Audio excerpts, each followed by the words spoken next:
Every once in a while we need to figure out what the real deal is, because we get so much fake and so much strange and so much different, and sometimes you just have to look back for the real deal.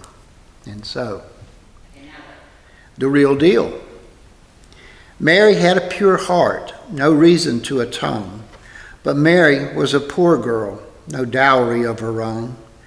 When she came of age, few men favored her, except for one named Joseph, a simple carpenter.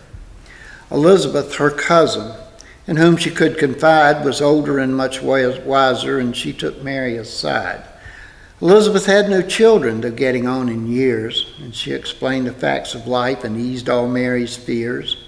And so the plans were made, the two should soon be wed, until an angel came to Mary and stood beside her bed. Your cousin is with child, he said, and soon you will be too, for God is coming down to earth, and he has chosen you. Mary did not understand. What shall I tell Joseph?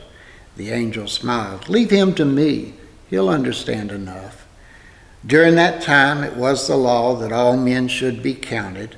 So Mary went with Joseph, and on his donkey mounted. For Joseph was in David's line, which came from Bethlehem.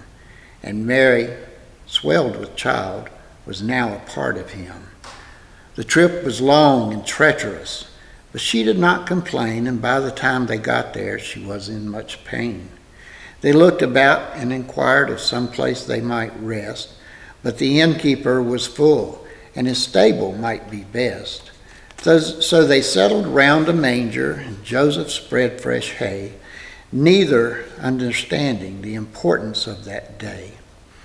And sometime in the night they managed a quiet birth, unaware a star outside shone down bright on earth. By morning, it was over, and Mary held her child, his face, oh, so peaceful, and his temperament so mild. Soon some shepherds came and bowed before the babe. Is this the child the angel spoke of, the one that heaven gave? They worshipped him in silence, and peace filled every heart. Joseph walked outside and stood some way apart. For now he understood, though the child was not of him, God's own son was in his hands, and he was not so grim. Soon 3 wise men joined them, led there by the star. They bore gifts, some would think for a child, quite bizarre. The gold would help in their escape from Herod, an evil king. The frankincense and myrrh were simply precious things.